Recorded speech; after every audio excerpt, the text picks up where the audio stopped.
محمد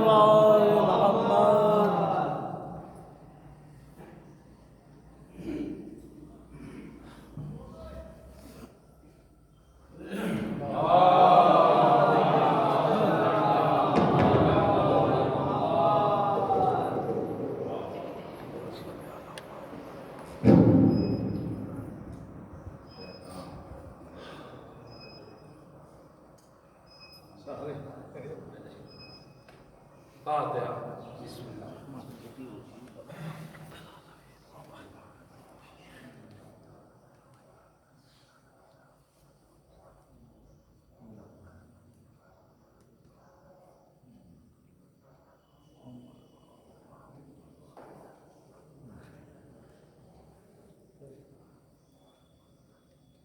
لا حول ولا قوة إلا بالله العلي العظيم أعوذ بالله من الشيطان اللعين الرجيم بسم الله الرحمن الرحيم الحمد لله خالق الخلق باسط الرزق فالق الأصباح ذي الجلال والإكرام والفضل والإنعام ثم الصلاة والسلام وتحية والإكرام على سلطان الخلائق أجمعين وسيد الأولين والآخرين وخاتم النبيين وشفيع المذنبين ورحمة للعالمين ورسول المسدد والمصطفى الأحمد أبي القاسم محمد آله الطيبين الطاهرين المعصومين المظلومين المنتجبين المنتخبين الميامين الهادين المهديين الذين أذهب الله عنهم الرجس وطهرهم تطهيرا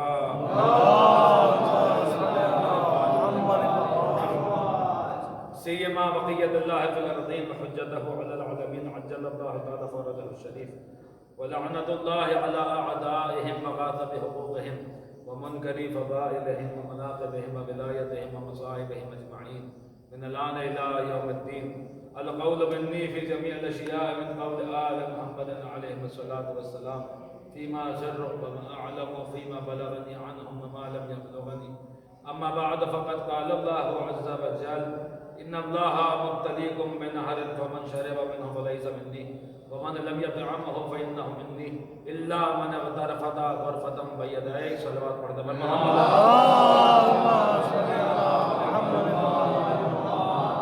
شہزاد کی قبولیت کے لیے معصومین کی بہتری کے لیے اور اس کی روحانیت میں مزید اضافے کے لیے دل کی گہرائیوں سے ایک بلند ترین صلوات شاد فرماتے ہیں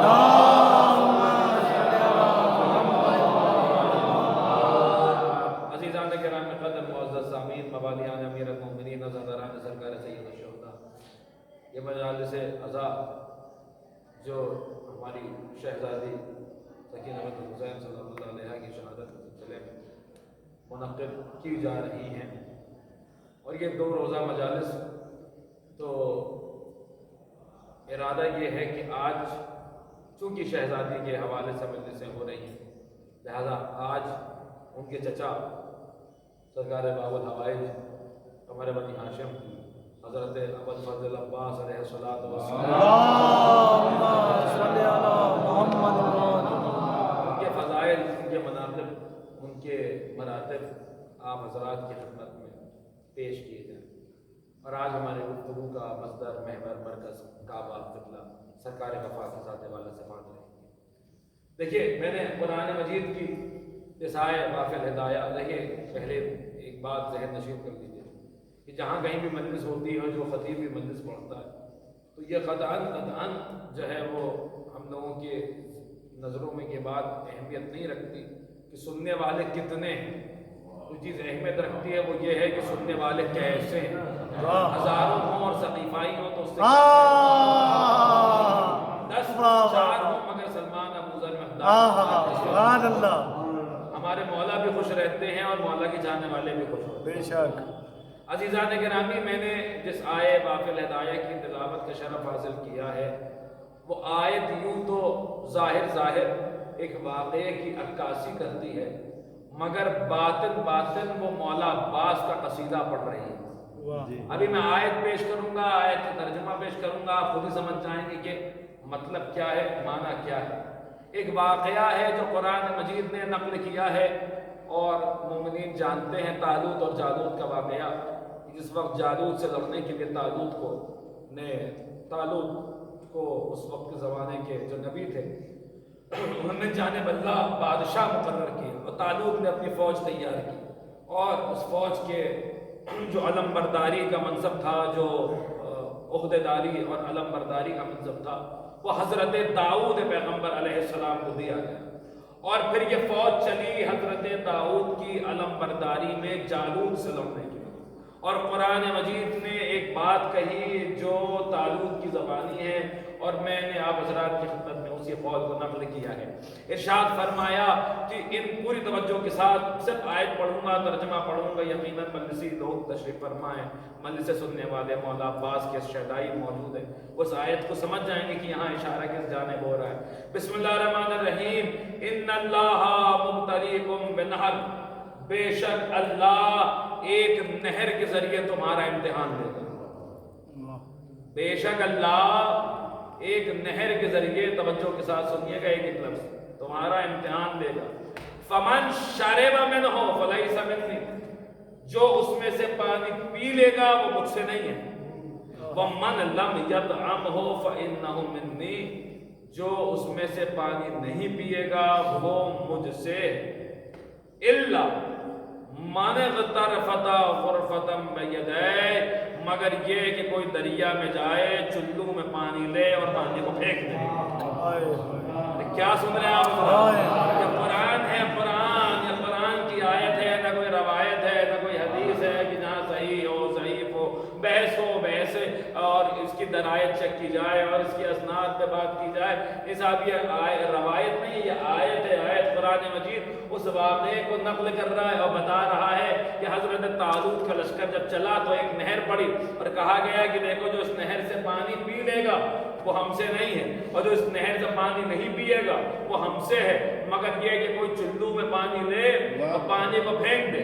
عزیزان کرام قدر کچھ نہیں تو اگر تھوڑے بہت جو ناقص مطالعے میں میرے 5-6 تفاسیر تو ہیں، یہ شیعہ سنی تفسیریں ملا کر جتنی تفاسیر بھی آپ پڑھ لیجیے سب جگہ ملے گا کہ حضرت طالوت کے لشکر میں جو مومنین تھے انہوں نے پانی نہیں پیا، جن میں داؤد بھی تھے، حضرت داؤد نے پانی نہیں پیا، جو مومنین تھے انہوں نے پانی نہیں پیا، جو منافقین تھے انہوں نے پانی پی لیا، مگر ایسا کوئی نہیں تھا کہ جس نے چلو میں پانی لیا ہو۔ ارے کیا سننا آپ اس کا، پانی پھینک دیا ہو، ایسا جو مومنین تھے انہوں نے پانی نہیں پیا۔ جو منافقین تھے، دیکھیں قرآن 3 گروہوں کا ذکر کر رہا ہے۔ پہلا گروہ وہ ہے کہ جو اس نہر سے پانی پی لے گا، یہ منافقین کا گروہ ہے۔ دوسرا گروہ وہ ہے جو اس نہر سے پانی نہیں پیے گا، یہ مومنین کا گروہ ہے۔ تیسرا گروہ وہ ہے کہ جو چلو میں پانی لے گا، الا من اغترفت غرفۃ بیدیہ، اپنے ہاتھ میں پانی لے گا اور اس کے باوجود پانی نہیں پیے گا، یہ جو ہے وہ تیسرا گروہ ہے۔ عزیزان کرام قدر جتنے بھی آپ تفاسیر پڑھ لیجئے، جتنے بھی میرے ناقص مطالعے میں ہیں، تو دیکھا تو یہی ملا کہ جو منافقین تھے انہوں نے پانی پی لیا، وہ اس ٹیسٹ میں فیل ہو گئے۔ جو مومنین تھے، تعداد سنی جو تفسیروں میں آئی ہے کہ مومنین جنہوں نے پانی نہیں پیا ان کی تعداد تھی 313۔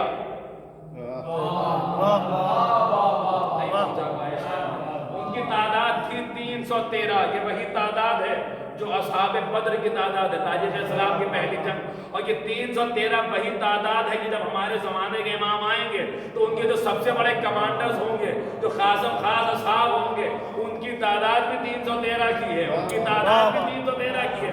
تو یہ بتایا جا رہا ہے کہ یہ وہ ہیں کہ جو امتحان میں پاس ہو کر آ رہے ہیں، جو امتحان میں غیبت کے زمانے میں جتنے امتحانات ہوئے ہیں، یہ 313 ان تمام امتحانات کو عبور کر کے آ رہے ہیں۔ لیجیے اب اسی واقعے کی طرف پلٹتے ہیں تو اس واقعے میں پہلا گروہ مومنین کا ہے جس نے پانی نہیں پیا، جس میں حضرت داؤد شامل ہے۔ دوسرا گروہ منافقین کا ہے کہ جس نے پانی پی لیا، اور تیسرا گروہ ان کا ہے کہ جو چلو میں پانی لیتے ہیں اور پانی نہیں پیتے ہیں۔ عزیزان کرام قدر یہ آیت تشنع تفسیر تھی۔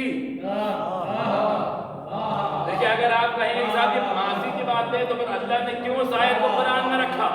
یہ آیت رکھ کے بتایا جا رہا ہے کہ ایسی ایک نہر پھر آئے گی، امتحان پھر ہوگا، پانی پینے والے بھی ہوں گے، پانی نہ پینے والے بھی ہوں گے، اور کوئی ایسا بھی ہوگا جو چلو میں پانی لے گا، پانی پھینک دے گا، چشمے فلک میں منظر دیکھا کہ وہ کوئی اور نہیں تھا، وہ علی کا شیر غضنفر تھا، وہ علی کا شیر ببر تھا کہ جس نے فرات پر قبضہ کیا، پانی چلو میں لیا، چلو میں لے کے پھینک دیا اور پھینک کے بتا دیا کہ دیکھو جب عباس کے بغیر قرآن سمجھ میں نہیں آتا تو پھر علی کے بغیر قرآن کا ایک سلام پڑھ دیں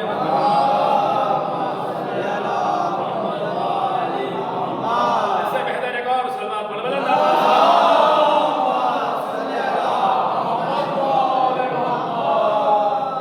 نہیں پہنچا پائے شاید میں ابھی تک اپنی بات کو وہ گروہ کہ جو چلو میں پانی لے گا. دیکھیں یہ آیت اردو سمجھنے والے لبستان رامپور میں مجلس پڑھ رہا ہوں، یہاں نہیں سمجھا جائے گا تو کہاں سمجھا جائے گا؟ یہ آیت تشنہ تفسیر تھی. تشنہ کہتے ہیں پیاس کو، یعنی پیاسی تھی یہ آیت، اس کی تفسیر اس کو نہیں ملی تھی. یہ آیت تشنہ تفسیر تھی. جملہ عرض کر رہا ہوں جہاں جہاں مومنین جو میری نظروں کے سامنے ہیں اس کو قبول فرمائیں گے، جن بزرگوں کی دعائیں جاؤں گا اس جملے پر.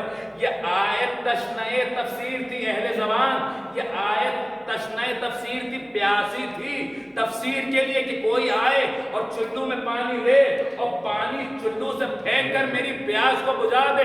عباس نے چلو میں جو پانی لیا اور اس پانی کو پھینکا تو بس صرف فرات میں پانی نہیں پھینکا ہے بلکہ عباس نے چلو میں پانی لے کر پانی پھینک کر قرآن مجید کی اس آیت کی پیاس کو بجھایا ہے. ایک صلوات پڑھیں اگر محمد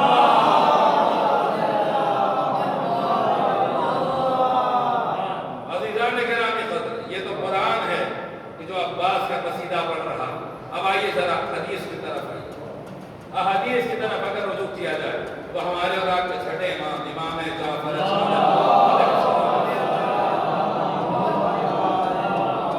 ایک زیارت تعلیم فرمائی. عزادار بیٹھے ہوئے، مولا کے چاہنے والے بیٹھے ہوئے، توجہ کے ساتھ سنیے گا. چھٹے امام نے ایک زیارت تعلیم فرمائی. کہاں پڑھی امام نے یہ زیارت؟ امام نے یہ زیارت قبر مقدس حضرت ابوالفضل عباس کے سامنے پڑھی. مفاتیح الجنان میں موجود ہے، کئی ساری دعاؤں کی، مذاہب کی، زیارتوں کی کتابوں میں موجود ہے. چھٹے ایک تو مشہور زیارت ہے جو ہمارے یہاں پڑھی جاتی ہے شب جمعہ زیارت بارزہ کے بعد، جس میں جملے سلام علیکہ یا رب الصالحین مطیع الہدیٰ رسول و امیر المؤمنین. یہ مشہور زیارت ہے. اور جو میں بیان کرنے لگا ہوں یہ غیر معروف زیارت ہے، زیادہ مشہور نہیں. مفاتیح الجنان میں موجود ہے، کربلا معلیٰ میں پڑھی جاتی ہے. چھٹے امام نے یہ زیارت پڑھی ہے. اس زیارت کی عجیب خصوصیت ہے. چھٹے امام نے مولا عباس کے قبر کے سامنے کھڑے ہو کر مولا عباس پہ 7 سلام دیے ہیں، ان کے دشمنوں پہ 3 لعنتیں کی ہیں. کیا سننا ہے حضرت؟ عباس کی زیارت میں بھی لعنتیں 3 ہیں. ایک سوال پڑھنے والا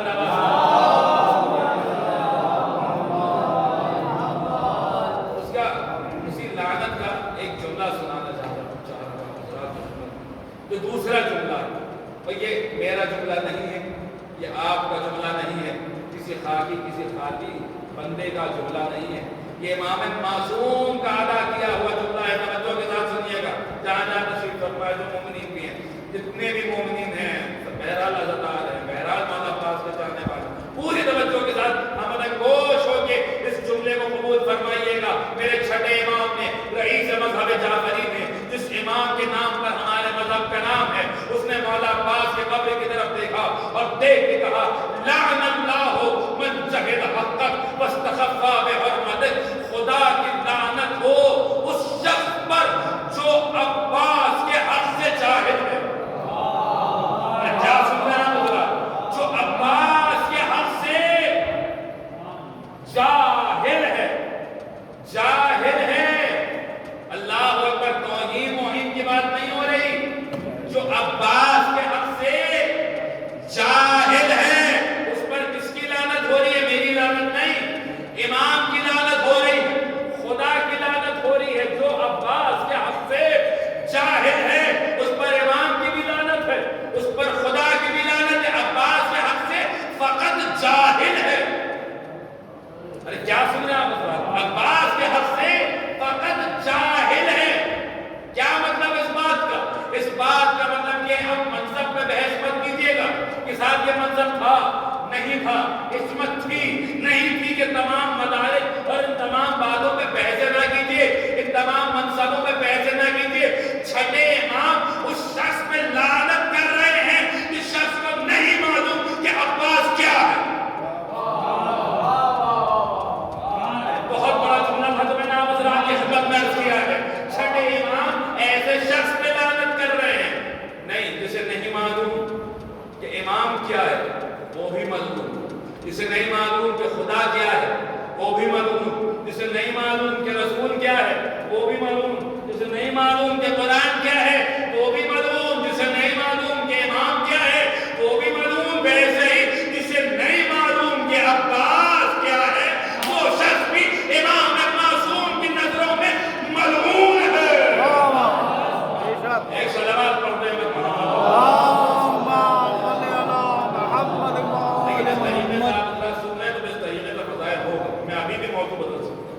موضوع بدل دوں گا کیونکہ یہ جو ہے وہ مولا عباس کے فضائل بہرحال جو ہے اس طریقے سے نہ سنے جاتے ہیں اور نہ پڑھے جاتے ہیں، نہ شہر خاموشہ میں فضائل اہل بیت پڑھنے کا میں عادی ہوں اور نہ میں سمجھتا ہوں کہ مومنین کو عادی ہونا چاہیے۔ دنیا میں ان کی طرف سے بولیے تاکہ قبر میں یا آپ کی طرف سے بولیے۔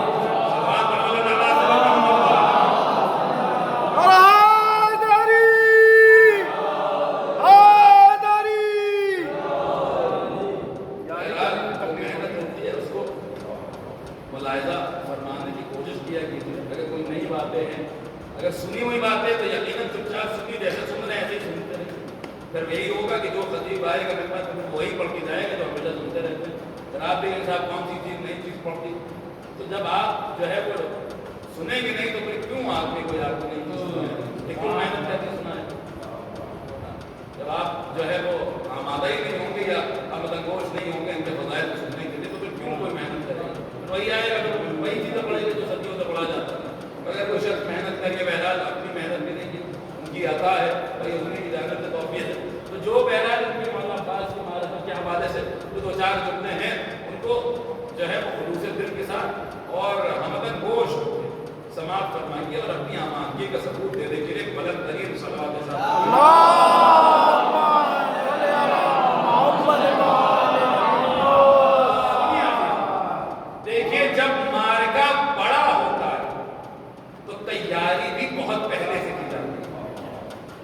کربلا نہ کوئی سانحہ تھی، کربلا کا واقعہ نہ سانحہ ہے نہ حادثہ ہے، کربلا ایک معاہدہ ہے خدا اور حسین کے بیچ میں۔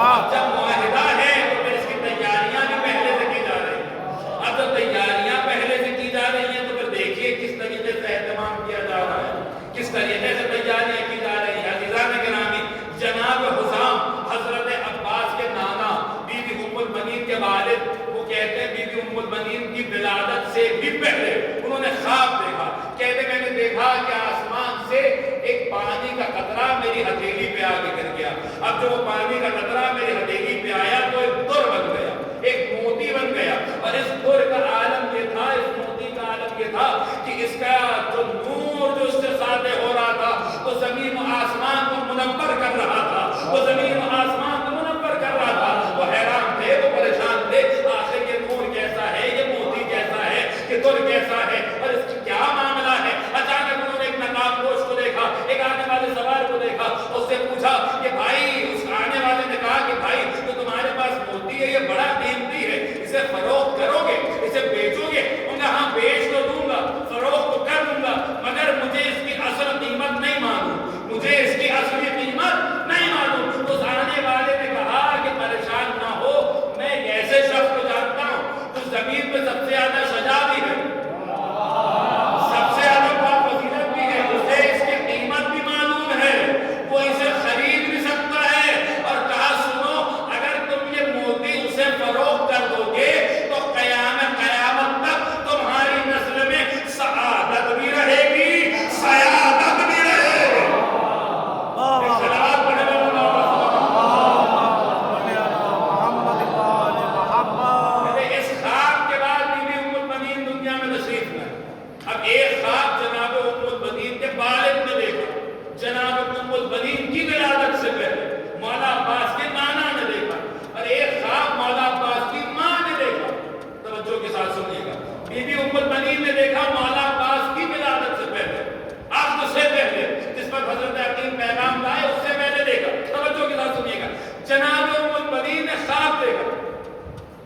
یہ دیکھا کہ خود بیان کرتی ہیں، خواب یہ دیکھا کہ ایک سرسبز و شاداب باغیچے میں تشریف فرما ہے، آسمان ستاروں سے بھرا ہوا ہے۔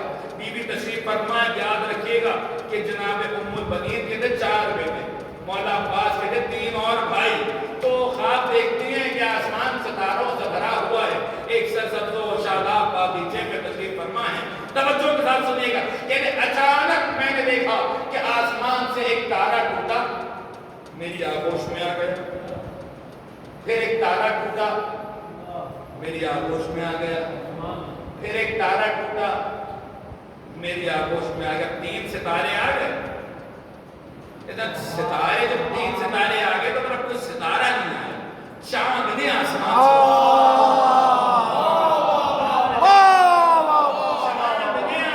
چھوڑا اور آسمان چھوڑ کے میری آغوش میں آ گیا۔ اب وہ بنید کی آغوش نہیں رہی، وہ آسمان بن گئی جہاں کے 3 ستارے چمک رہے تھے، ایک بنی ہاشم کا چاند چمک رہا، ایک بنی ہاشم کا چاند چمک رہا۔ سوال یہ پیدا ہوتا ہے کہ آخر وہ 3 ستارے کون تھے، وہ ایک چاند کون سا تھا؟ تو لیکن چاند رات جتنی گہری ہوتی ہے، جتنی اندھیری ہوتی ہے، چاند اتنا نکھر کے سامنے آتا ہے۔ تو یہ چاند جو ام البنین کے آغوش میں تھا، یہ تاریخ اسلام کی سیاہ ترین رات میں ابھر کے سامنے آیا، اور وہ سیاہ ترین رات آئی میدان صفین میں، جنگ صفین کے موقع پر، جسے لیلۃ الحریر کہا جاتا ہے، تاریخ اسلام کی سیاہ ترین رات، سب سے زیادہ اندھیری رات، کہ وہ رات تھی کہ ادھر سے امیر شام کا لشکر، ادھر امیر المومنین کا لشکر، علی نے اپنے بیٹوں کو جمع کیا، اور بیٹوں کو جمع کر کے دیکھے وہ چاند کون سا چاند ہے، وہ چاند کون سا چاند ہے،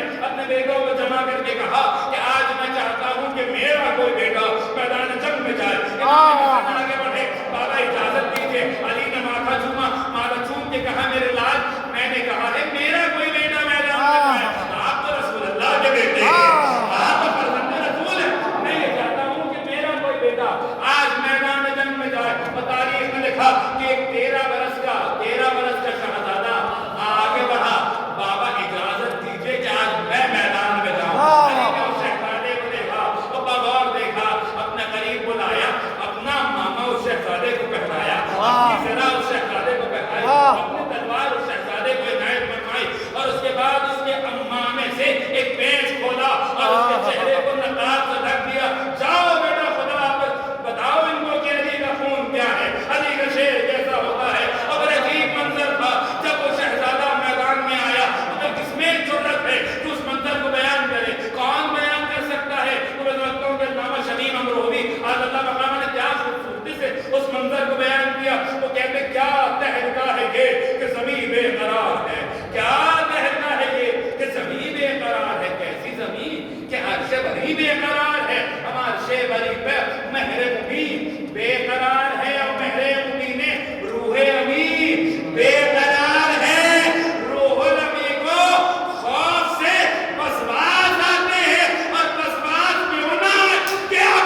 کیوں نہ عباس میں علی کا جوہر دکھائی دے.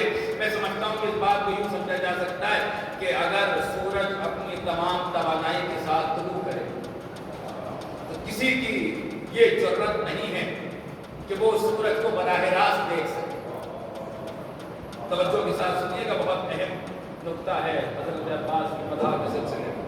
کوئی ایسی آنکھ نہیں ہے کہ جب سورج اپنی پوری توانائی کے ساتھ ہو اور پورے کمال پر ہو تو اس وقت کوئی براہ راست سورج کو دیکھ سکے.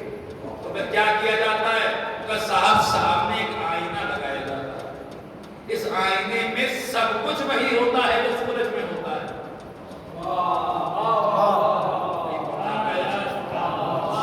سورج کی تمام شعائیں آ کر اس آئینے میں منعکس ہو جاتی ہیں. جو کچھ سورج میں ہے وہ کچھ اس آئینے میں ہے. لیکن بعض اوقات اس آئینے میں بھی، اس آئینے سے بھی ایسا نور نکلتا ہے کہ انسان کی آنکھیں چکا چوندھ ہو جاتی ہیں. پھر اس آئینے کے نور کو دیکھنے کے لیے سامنے ایک اور آئینہ لگایا جاتا ہے.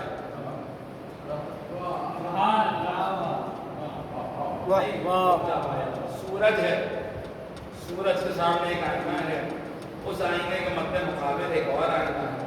اب جو کچھ اس آئینے میں ہے وہی کچھ اس آئینے میں ہے. جو کچھ اس آئینے میں ہے وہی کچھ سورج میں ہے. جو شعائیں سورج سے آ رہی ہیں وہ اس آئینے میں منعکس ہو گئی. جو شعائیں اس آئینے سے صادر ہو رہی ہیں وہ اس آئینے میں منعکس ہو گئی. اب اس آئینے میں اور اس آئینے میں فرق صرف وسیلے کا ہے، صرف ایک درجے کا فرق ہے. اب دیکھیں توحید کا سورج کچھ ایسا سورج تھا کہ انسانوں کی آنکھیں اسے دیکھنے سے قاصر تھی، عاجز تھی. کوئی ایسا نہیں تھا جو براہ راست توحید کے سورج کو دیکھ سکتا.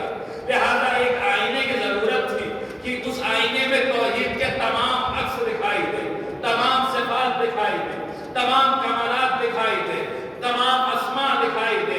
جس آئینے میں توحید کی تمام شعائیں آ کر منعکس ہو جائیں.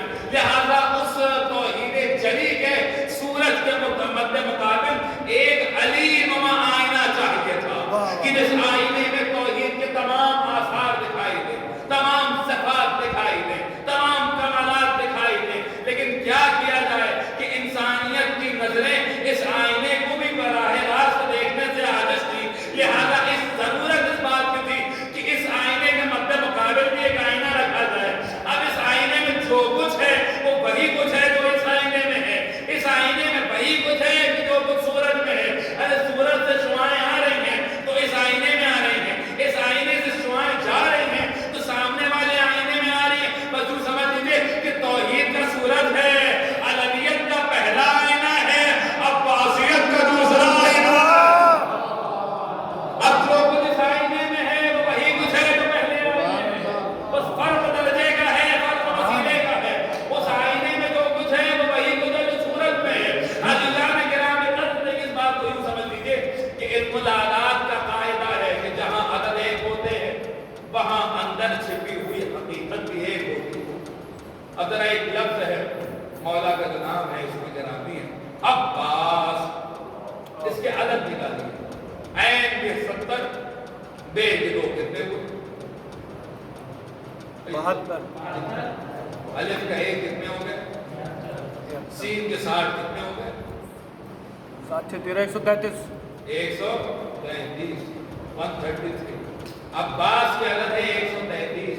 ایک لفظ ہے نجف، عدد نکالیے. نون کے 50، جیم کے 3 کتنے ہوئے؟ 53.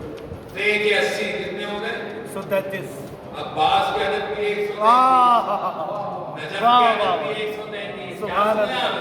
عباس کے عدد بھی 133، نجف کے عدد بھی 133.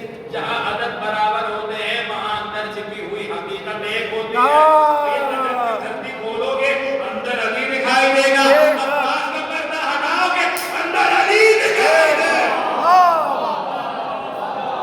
واہ واہ. ایک صلوات پڑھتے ہیں محمد.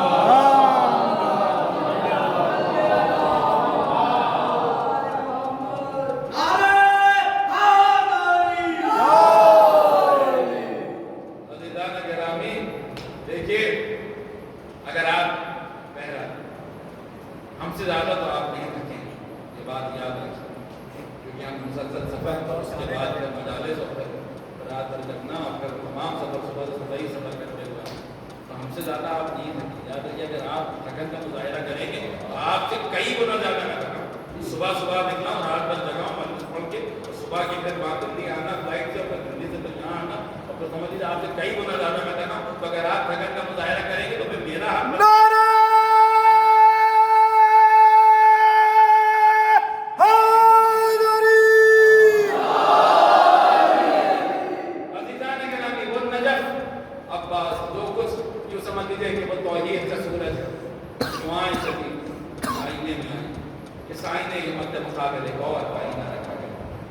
عزیزان گرامی دیکھیے ہمارے ایک بہت بزرگ عالم تھے ان کا نام عبداللہ سعید علی قاضی طباطبائی تھے رضوان اللہ علیہ عارف تھے با کمال عارف تھے بہت بزرگ عالم ابھی بہت پرانا دور نہیں ہے دور جدید کے علماء یعنی 100 سال کے اندر 100 سوا 100 سال میں سمجھتا ہوں اسی کے اندر بعد السلام اللہ اشرف میں ان کی قبر موجود ہے علامہ علی قاضی طباطبائی کے اس مرتبے میں تھوڑا سا ان کے بارے میں بتا دوں تاکہ آپ سمجھ سکیں کہ پھر جب عباس سے تبسم کیا جاتا ہے تو پھر کیا ہوتا ہے علامہ علی قاضی طباطبائی کے اس منزل پر ہیں کہ ایک چھوٹا سا واقعہ ہے کہ مسجد کوفہ سے نکلے ساتھ میں کچھ لوگ تھے سانپ سامنے تھے لوگ ڈر گئے ان کا کہ صاحب سانپ سے جیسے ڈرے انہوں نے سانپ کی طرف دیکھا اور دیکھ کے کہا خود بیٹھ کر اللہ کے اذن سے مر گئے فوراً سانپ مر گئے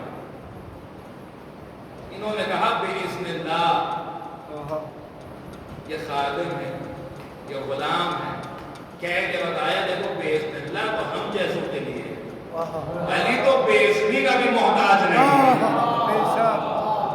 وہ مد بِإِذْنِ اللَّهِ سانپ مر گیا اب سوچئے کہ وہ آدمی کس لیول پر ہوگا ان کا مرتبہ کیا ہوگا کسی نے آ کر ان سے کہا کہ حضرت سلیمان نبی کا جو تخت تھا یہ بات ہے کوئی تخت تھا یا کوئی ہوا وبا کوئی ایسی چیز تھی جس کے اوپر پرواز کرتے تھے تو انہوں نے مجھے نہیں معلوم لیکن ہاں میں ایک ایسی مخلوق کو جانتا ہوں جو حضرت سلیمان پیغمبر کے زمانے میں تھی میں اس سے پوچھ کے بتاتا ہوں تو اس آدمی کو ساتھ میں لیا اور کسی پہاڑ میں گئے آواز دی تو وہ کہتا ہے انسان جیسی کوئی مخلوق نہیں اور یہ اس سے اس کی زبان میں بات کر رہے تھے مجھے سمجھ میں نہیں آ رہا تھا میں پوچھ کے بتایا کہ نہیں حضرت سلیمان کا تخت واقعہ کوئی تخت نہیں تھا بلکہ یہ ایک اصطلاحی معنوں میں اور سمجھانے کے لیے کنایتاً تخت لفظ استعمال کیا وہ پرواز کرتے تھے ہوا اور کیا یہ کیا ہے کہ یہ وہ مخلوق ہے جو حضرت سلیمان کے زمانے سے زندہ ہے اب سوچیں یہ جب وہ غلاموں کا عالم ہے تو پھر اماموں کا عالم کیا ہوتا تو یہی علامہ علی قاضی طباطبائی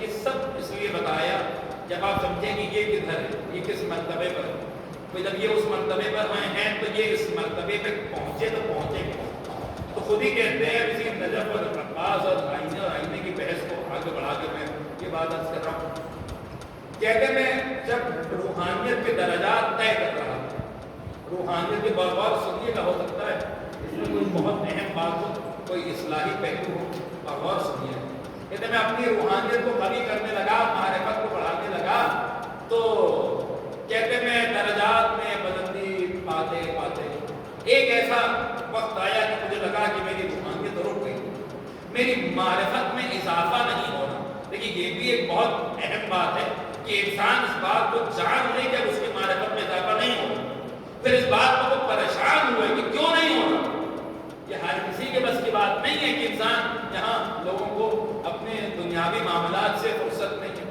چل جائے گی معرفت اور روحانیت کی باتیں ہوں تو کہنے لگے کہ جو ہے وہ مجھے احساس ہو اور یہ احساس ہونا اس بات کی دلیل ہے کہ ان کا مرتبہ کیا ہے انسان صرف کھانے پینے کے لیے نہیں پیدا کیا گیا میں دن کی 2 روٹی کے بارے میں خالی سوچوں نہیں وہ خلق ہوا ہے کسی بہت اہم مقصد کے لیے وہ تو دوام کے لیے خلق ہوا ہے ختم ہو جانے کے لیے خلق ہوا ہے وہ تو بقا کے لیے خلق ہوا ہے فنا کے لیے خلق نہیں ہوا ہے تو علامہ علی قاضی طباطبائی کہتے ہیں بہت پریشان ہوا کہ میری معرفت کیوں ہو گئی سنیے گا سمجھیے گا فکر باز کیا میں بہت پریشان تھا کہ میری معرفت ایک جگہ پہ آ کر معرفت میں اضافہ نہیں ہو رہا روحانیت بڑھ نہیں کہتے میں کربلا معطا آیا ہر وقت وضو سے رہتے تھے لیکن بہرحال کچھ ہوا بھول گئے وضو کرنا یا جیسے مولا عباس کے روزے میں تھا ابھی میں نماز پڑھنے جا ہی رہا تھا تکبیر کہنے جا رہا تھا کہ اچانک ایک دیوانہ آیا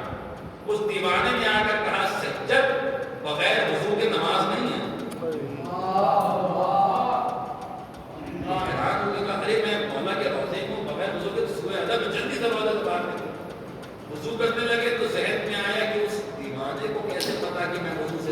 پھر سوچا کیسے نہیں پتا ہوگا عباس کے در کا دیوانہ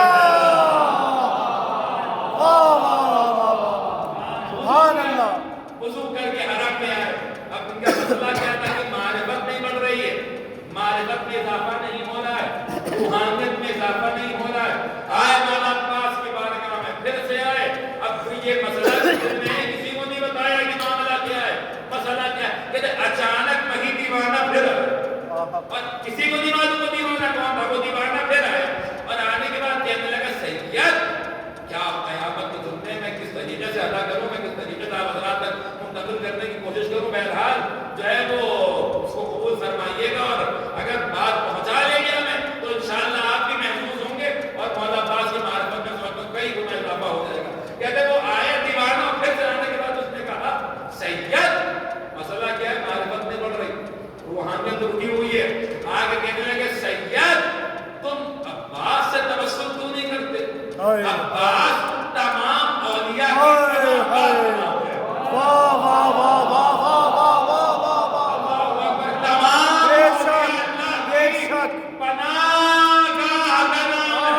جس کے نیچے تمام اولیاء پناہ لیتے ہیں اسے عباس کہتے ہیں. عباس سے توسل کیوں نہیں کرتے؟ عباس تمام اولیاء کی پناہ کا نام ہے, پناہ کا نام ہے.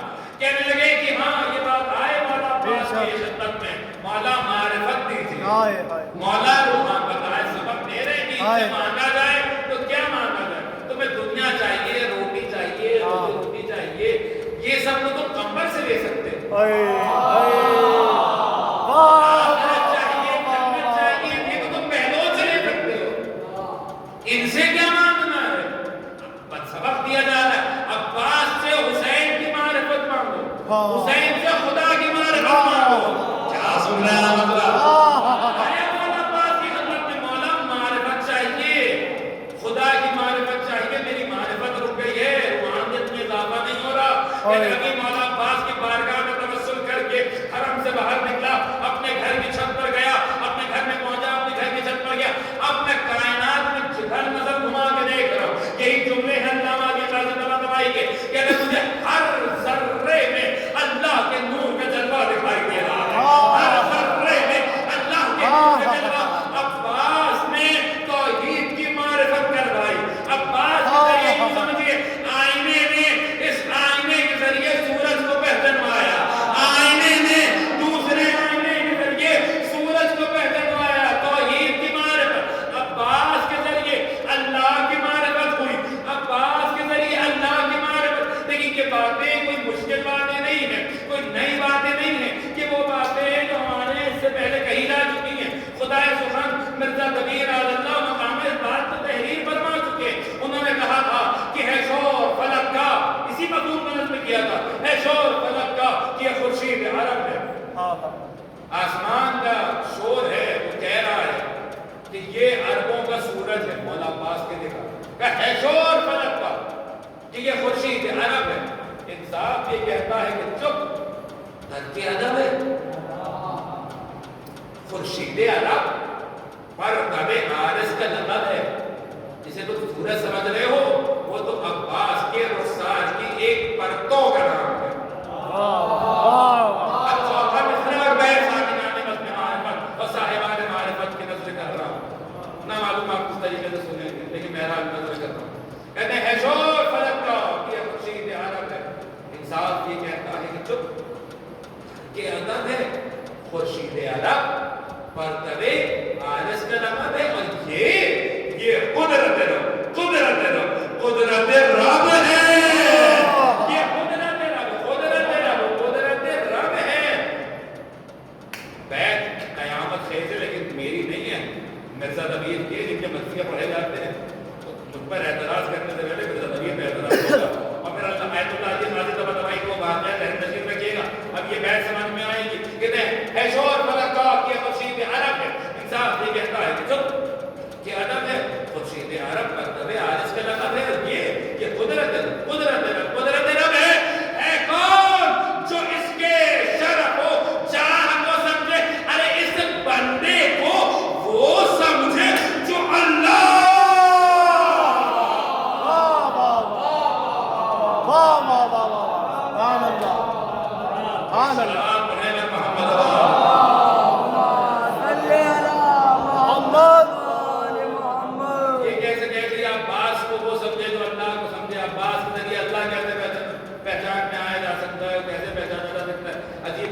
بیوقوف آدمی ہو.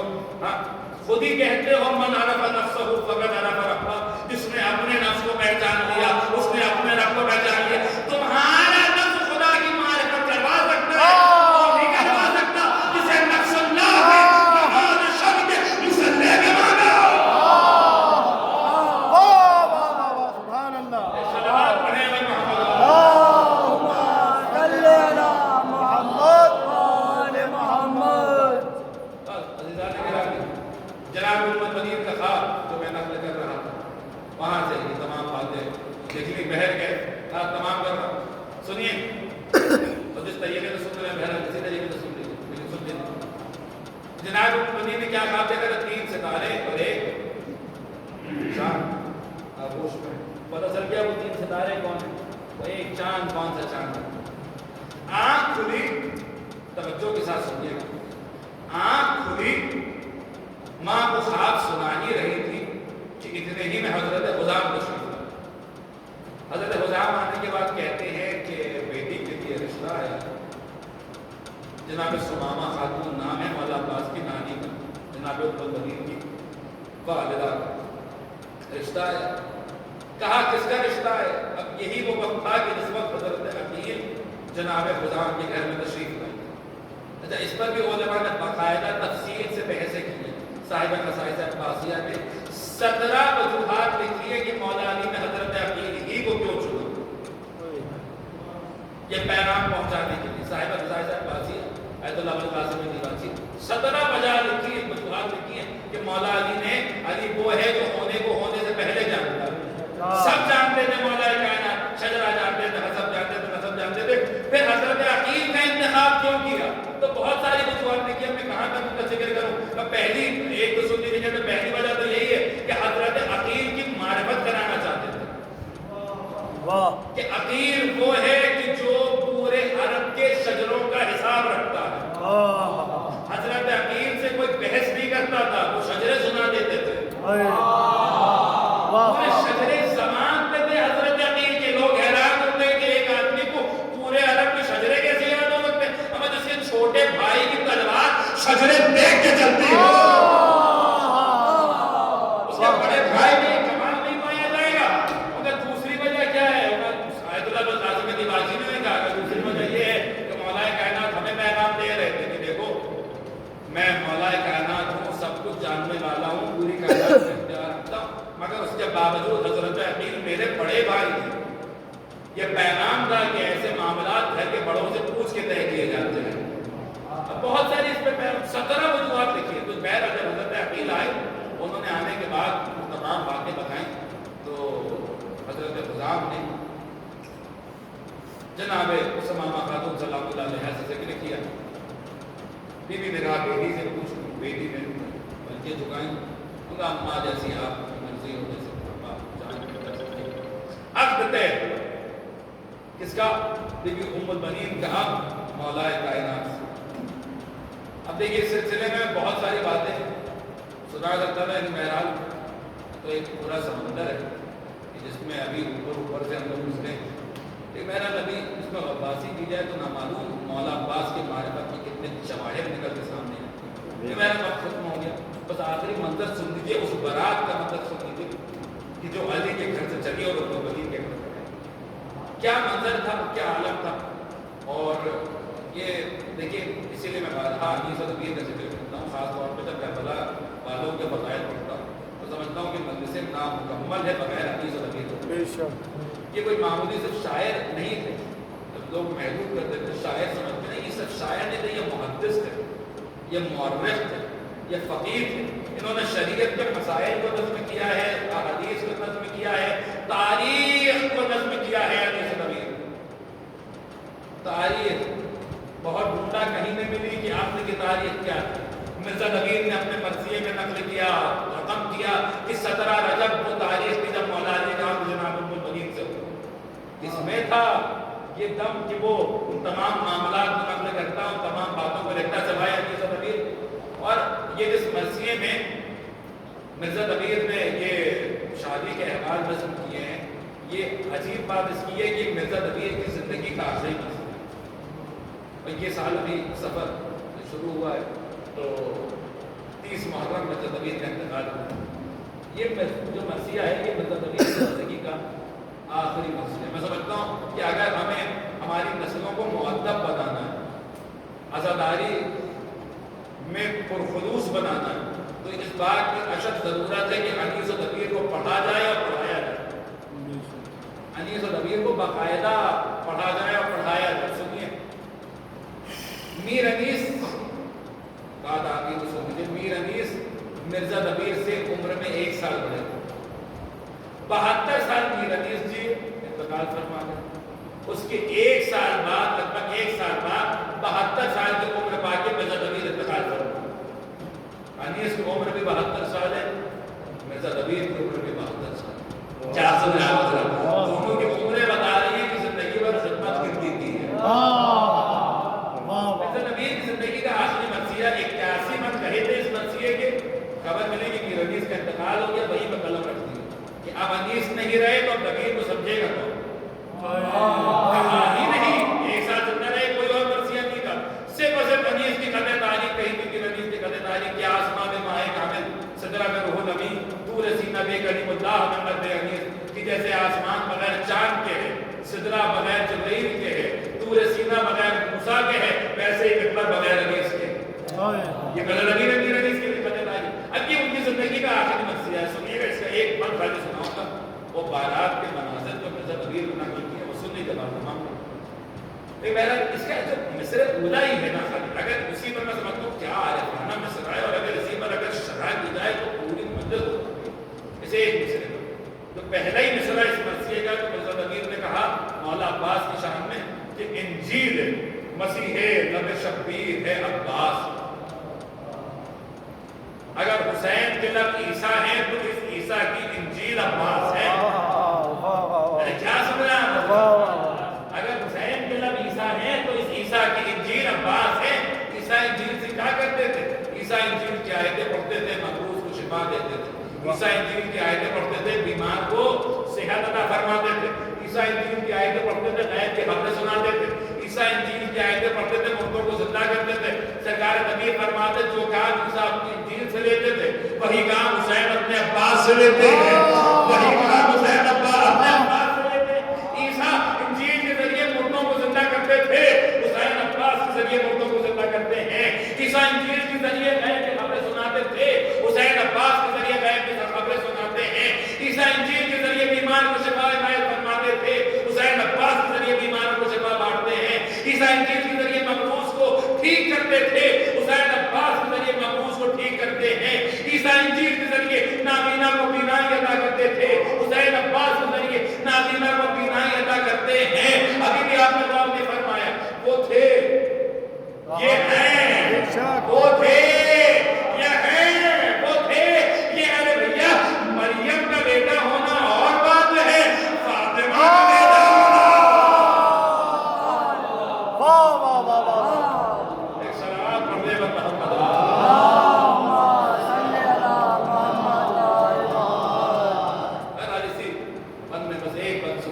بارات کا اسی مرثیے میں انہوں نے کہا کہ کیا ہوا جب علی کی بارات کو مدین کے گھر کے لیے چلی. فرماتے ہیں ناگاہ وہ رات آئی کہ دن جس سے بعد غازہ عرب عیدین کا نوروز کے سردار اس نے شب بدر و شب معراج اور دی رات کی نازا کہ علی کی ہے بارات آئے.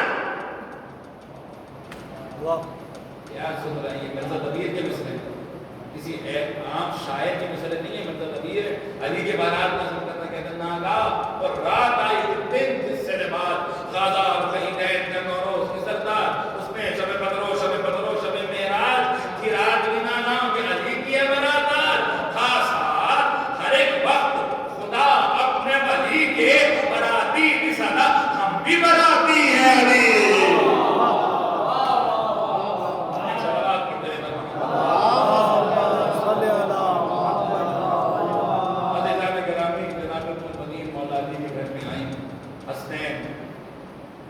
آپ کے استقبال کے لیے موجود تھے، دونوں شہزادیاں استقبال کے لیے موجود تھیں. اماں کہہ کر استقبال کیا. بیوی نے کہا بچوں میرے شہزادوں کو شہزادیاں ماں بن کے نہیں آئی، وہ کنیز بن کے آئی. کنیز ہی موجود علی سے کہا آپ کا اصل نام فاطمہ کلابیہ تھا، تو مولا کائنات سے کہا کہ میرے بھائی وارث میں چاہتی ہوں کہ آپ مجھے فاطمہ